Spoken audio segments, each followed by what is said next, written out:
The time is now 11 p.m. and these are the headlines. Violence at Indonesia protest kills 2, Sarawak Heart Center's 20th anniversary dinner, and Abang Johari hops into the new Toyota Mirai. You're now with me, Razi Ahmad, and this is TVS Nightline.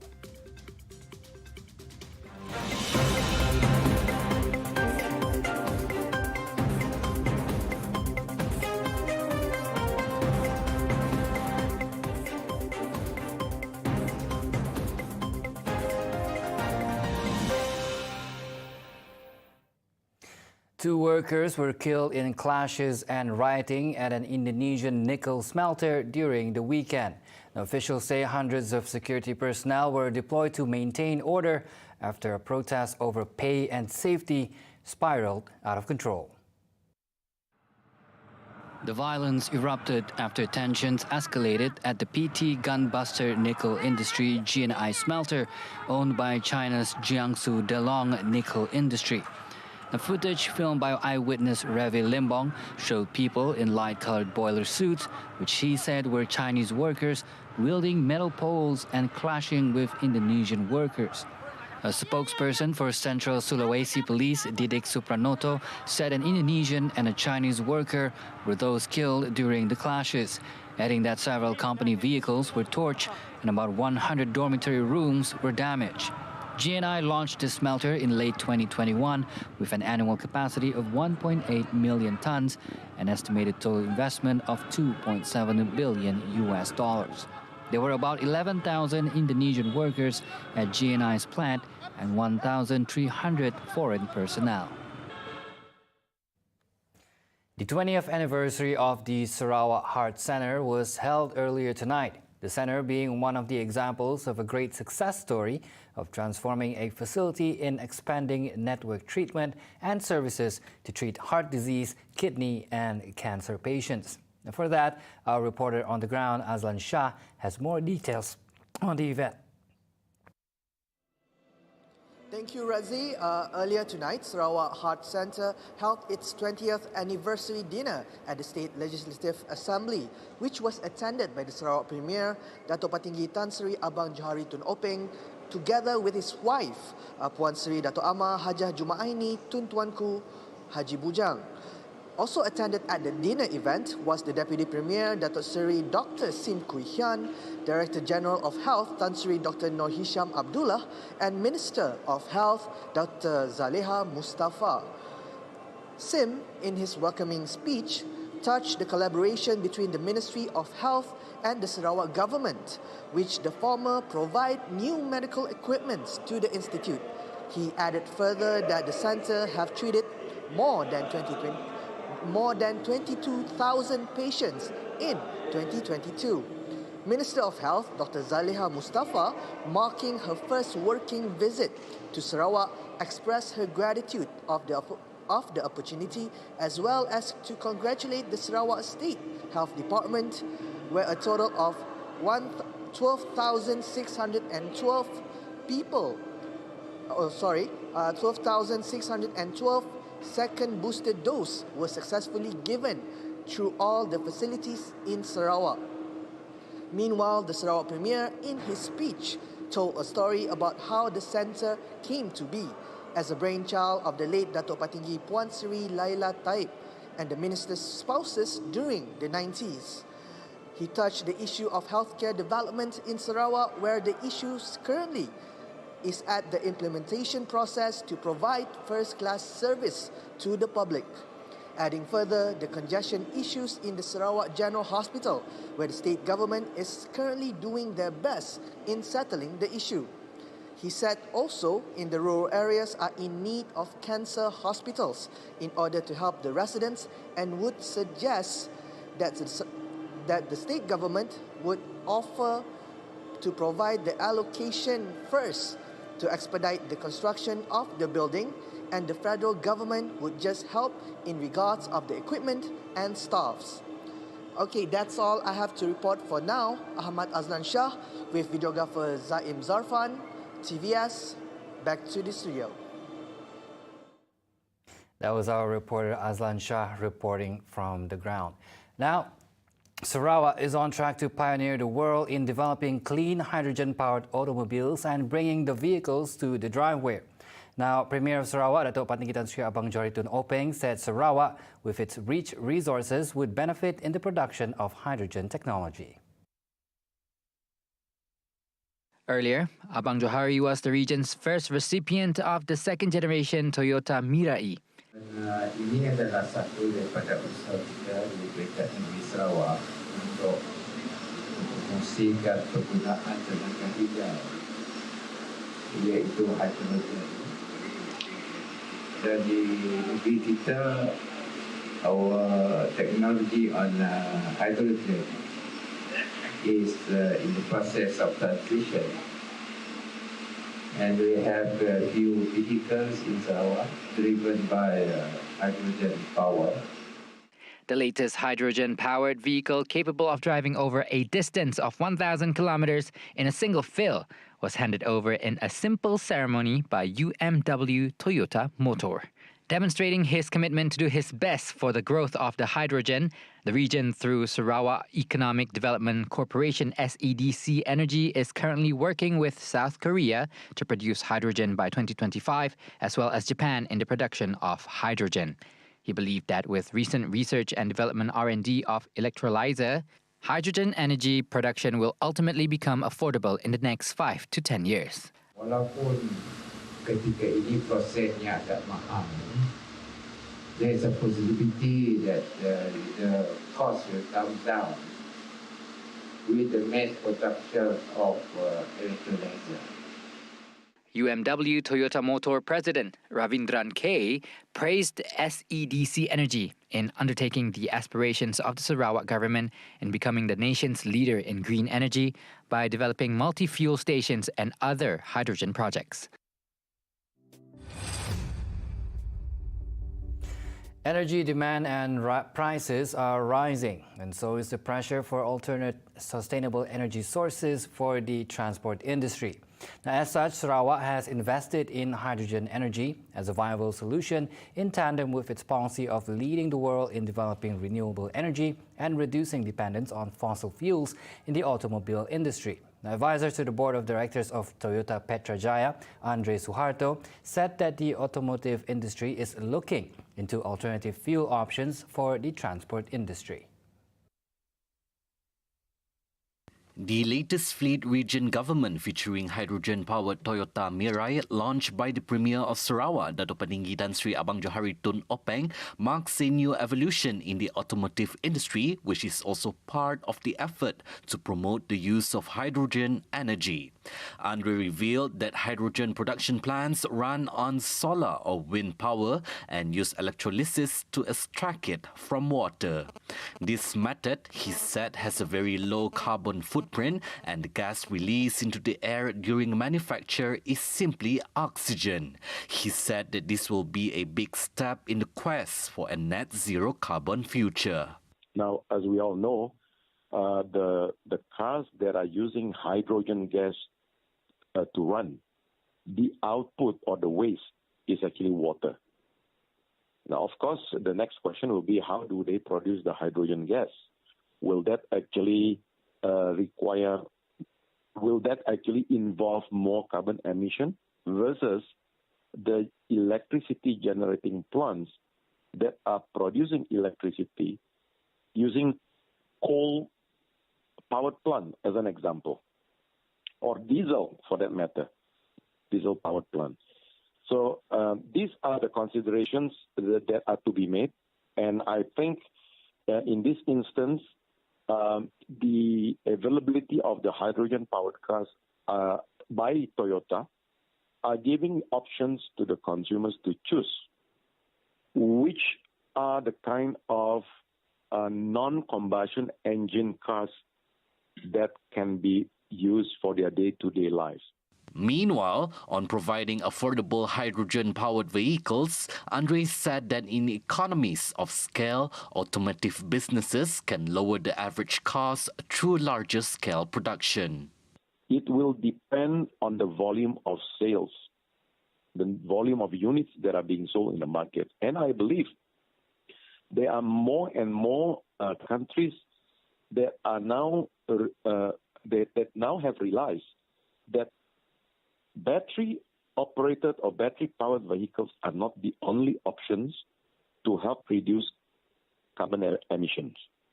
So, therefore, I think people are beginning to realize that hydrogen will be the next alternative to battery-powered vehicles. And as such, I do believe that the demand for the hydrogen cars eventually will increase and their prices will be reduced. On challenges and future aspects of hydrogen fuel in the automotive industry, Andre said expansion and cost-effective solutions should be the way. The challenges will be, number one, making available infrastructure for the hydrogen cars to be able to refill hydrogen gas at many, many places. So that may take time. But I think because the state government is really committed into it, eventually this will probably be made available across many areas, not only in Kuching, but across Sarawak.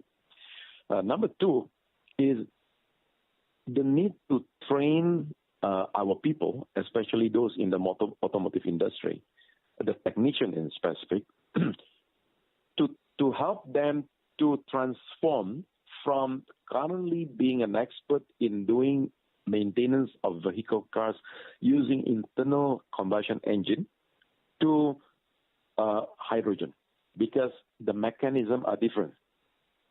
They are less mechanical parts, and with hydrogen powered, everything are actually electrical and electronics.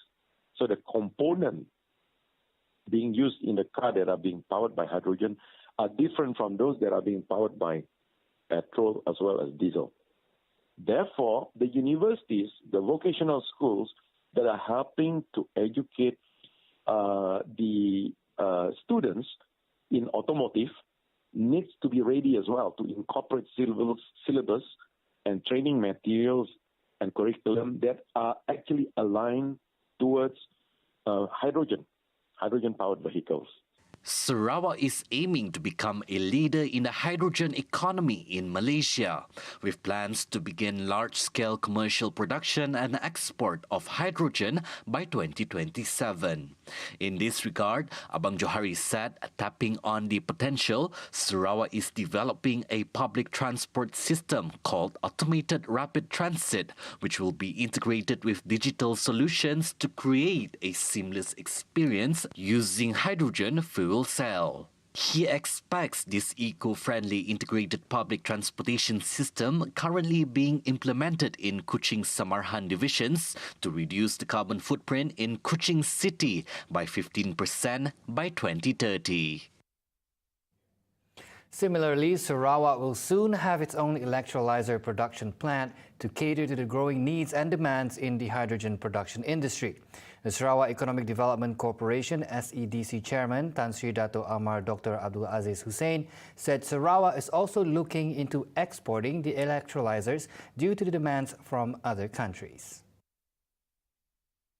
By the moment we are setting it up, I think we are just starting the tooling to do the operation, and it will be set up at the KKB, right? In Bintawak. We should be able to develop the technology better in the coming years, and hopefully we'll be able actually to do the plant or the electrolyzer for the big plant in Bintulu later on for our big mass production of hydrogen in Bintulu. He said this after witnessing the delivery of Toyota Mirai to the Premier, Datuk Patinggi Tan Sri Abang Johari Tun Openg, at Menara Pelita on Monday. Electrolyzer is a component in hydrogen energy production that converts water into hydrogen and oxygen. At the same time, Aziz said the establishment of the electrolyzer plant is also aimed to power the Autonomous Rapid Transit System ART, which will operate later this year. We need to produce hydrogen for our ART. The The RT will require, next year will require about 10 tons. Next 10 year tons a day. 2 tons. 2 tons a day, sorry. Yeah. So we need to ramp up the plant to 5 tons a day of hydrogen. On July last year, SEDC Energy signed a memorandum of understanding with Petroleum Nasional Berhad or Petronas for the production of electrolyzers. Meanwhile, Samalaju Port is actively in efforts to improve various aspects in line with the development of smart ports. The Deputy Minister of Infrastructure and Port Development, Dato' Majang Renggi, said the port is currently trying to get additional port machinery, collaborating with investors to improve the current shipping system and looking to upgrade its infrastructure. In a statement released after a working visit to the Samalaju Port Authority, Majang stated that Samalaju Port Management has taken crucial steps in improving its port services to investors at Samalaju Industrial Park SIP. This is in line with his promise last year to resolve vessel turnaround time issues. He added that crane operating time plays an important role in improving the overall productivity and delivery recovery time. Coming up right after the break, Anwar Ibrahim says he's concerned about workers' futures and how they raise COVID risks. Right here on TVS Nightline. Stay tuned.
Back on TVS Nightline. Prime Minister Dato' Sri Anwar Ibrahim said the government will have to consider the plight and the future of Employees Provident Fund EPF contributors before they are allowed another round of special withdrawals, as it was better for the government to look for other effective options to help those impacted by or who had lost their source of income due to the COVID-19 pandemic.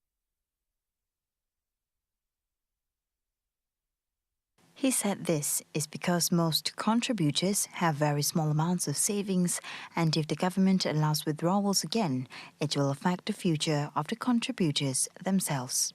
He told reporters this after attending the Prime Minister's 2023 mandate to public civil servants gathering here on Monday. Yesterday, a group of EPF contributors, Pertubuhan Aktivis Rakyat Malaysia Pro Rakyat, called on the government to consider another round of EPF withdrawals of up to 30,000 ringgit.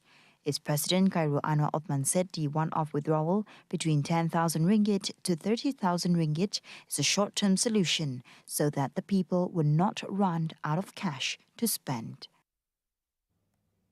The number of flights to Sarawak will be increased to accommodate the number of passengers for this upcoming Chinese New Year celebration. According to Sarawak Transport Minister Dato' Sri Lee Kim Shin, the approval to increase the flights has been obtained upon meetings with airlines in Sarawak. I've also met with all the airlines that are flying to Sarawak. I've met with Malaysian Airlines, Marswing, AirAsia, and also Firefly, and My Airlines, and of course with Royal Brunei Airlines as well. to have additional flights during this kind of Chinese New Year. They have all agreed to increase the number of flights. For example, for Kuching alone, for this coming Chinese New Year from the 18th to the 31st of January, we have 23 additional flights. KL Kuching, MIRAI, we have 17 additional flights, and Cebu 23, Bintulu 8 additional flights. So there is enough seats, enough flights.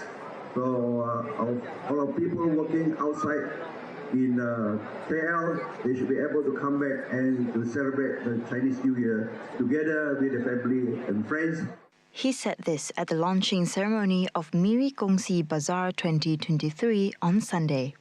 Adding further, he said the number of visitors to MIRAI as well as Sarawak as a whole is expected to increase with the relocation of Shell's headquarters to MIRAI and direct flights from Singapore to MIRAI. I have also met with the CEO of Malaysian Airlines on how we can have a better connectivity, international connectivity, because as we are all aware, Shell is moving the headquarters to MIRAI, the Malaysia headquarters, from KL to MIRAI, and they should be operational by the end of this year. So we need to have better flight connectivity for all those in the oil and gas industry. For the Singapore sector, I think MIRAI Singapore sector, we have 8 flights a week. We have 5 flights from AirAsia and 3 flights from Scoot. So we have 8 flights a week. So we are seeing an increasing number of visitors to Sarawak, and it's anticipated that this number will be increasing this year. More visitors are expected to come to MIRAI and Sarawak, Lee added, given the exploration of Petroleum Sarawak Berhad Petros to kickstart in MIRAI this year. He said MIRAI Airport is currently in the planning to be upgraded with the increasing of economic activity in the oil and gas industry in MIRAI. Bazaars are making its presence during the festivities. As such, the return of the Kenyalang Park's Chinese New Year Bazaar has been abuzz with hundreds thronging the bazaar, while at the same time empowering the local economy. Sebelum pandemik mencolok pun banyak lagi customer, tetapi sekarang pun okey je lah. Berbandingkan silanya dah lama si meriah macam tu, so untuk tahun tu alhamdulillah lah. This year bagus sikit sebab rakyat semua tak payah pakai mask lagi. Orang pun dah ramai sikit lah. The bazaar has also gathered customers from different ethnicities. Bagus. After 2 years tak ada. Dan ini lah ada. Kalau ada every time saya ada datang. Sudah macam 80% sudah. Happy. Very good lah. Meriah lah sebab tahun ni boleh beria sama-sama. Cina, Melayu, India semua, Iban, Bidayu semua boleh main sama-sama. Sebab ini Sarawak lain lah. Saya pun first time datang sini. Mau tengok dia punya itu Chinese New Year punya cookies lah semua. Sebab ini ialah perayaan mah, so mesti datang sini tengok-tengok main-main dia. Ya. Sebab sini macam dia ada makan, lepas tu main semua, ada all in one lah. So kalau dekat tempat lain kan mungkin cuma makan saja. The Kenyalang Park Chinese New Year Bazaar will be in operation till January 21.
Welcome back. The passengers laden with luggage flocked to the main rail station in China's capital city of Beijing on Monday, January 16, heading to their hometowns for Lunar New Year holidays that health experts fear could intensify a raging COVID-19 outbreak in areas less equipped to handle it. After 3 years of strict antivirus controls, China abruptly abandoned its zero-COVID policy in early December, letting the virus run freely through its 1.4 billion population. Authorities said on Saturday, January 14, nearly 60,000 people with COVID had died in hospitals between December 8 and January 12, a huge increase from previous figures that had been criticized by the World Health Organization for not reflecting the scale and severity of the outbreak. Even so, Beijing residents welcomed the freedom to travel home for the first time in 3 years to mark the Lunar New Year holidays, also known as the Spring Festival, which officially starts on January 21 with their family. The black box of the regional passenger plane that crashed on Sunday near Pokhara, Nepal, has been found. According to Jagannath Nirula, spokesperson of the Civil Aviation Authority of Nepal, earlier in the day, the rescuers resumed the search for 4 people still unaccounted for after the plane crashed near Pokhara, a popular tourist destination in central Nepal. Now, divers have been mobilized to search in the Seti River, and some bodies are feared to have fallen into it. The crash of the aircraft operated by Yeti Airlines on Sunday was deemed as the worst air crash in 3 decades in a small Himalayan nation, killing at least 68 people. An eyewitness described the thunderous crash made when a domestic flight crashed in Pokhara, Nepal's largest city, on Sunday. उसके बाद हम लोग निकल के छत के ऊपर गए तो फिर देखे धुआं तो हम लोगों को लगा कि ऐसा कि मतलब लगता है एयर जो है क्रैश हो गया है तो हम लोग दौड़ते इधर आए और मैं और मेरा दोस्त दीपक हम दोनों दौड़ते आए उसके बाद दीपक जो है उधर बचाने के लिए उन लोगों को बचाने के लिए नीचे गया हम तो नहीं गए हम तो बाहर ही थे और दीपक मेरा दोस्त वो नीचे गया और तकरीबन 35 लोगों को जो है निकाला. According to Yeti Airlines spokesman Sudarshan Bartaula, 72 people consisting of 4 crew members and 68 passengers were on board the ATR-72 plane operated by Nepal's Yeti Airlines when it crashed. It was reported that 37 were men, 25 were women, 3 were children, and 3 were infants. Hundreds of rescue workers scoured the hillside where the flight carrying 72 people from the capital Kathmandu went down. Police official A.J. Casey said rescue workers were having difficulty reaching the site in a gorge between 2 hills near the tourist town's airport. There was no immediate indication of what caused the crash. The crash is Nepal's deadliest since 1992. The Aviation Safety Network database showed when a Pakistan International Airlines Airbus A300 crashed into a hillside upon approach to Kathmandu, killing all 167 people on board. See the world closer with TVS as we bring you the latest news updates both locally and internationally. More headlines anytime at tvstv.my or follow us on our social media platforms. And that's all the time we have for TVS Nightline. I'm Razi Ahmad. Thank you for watching.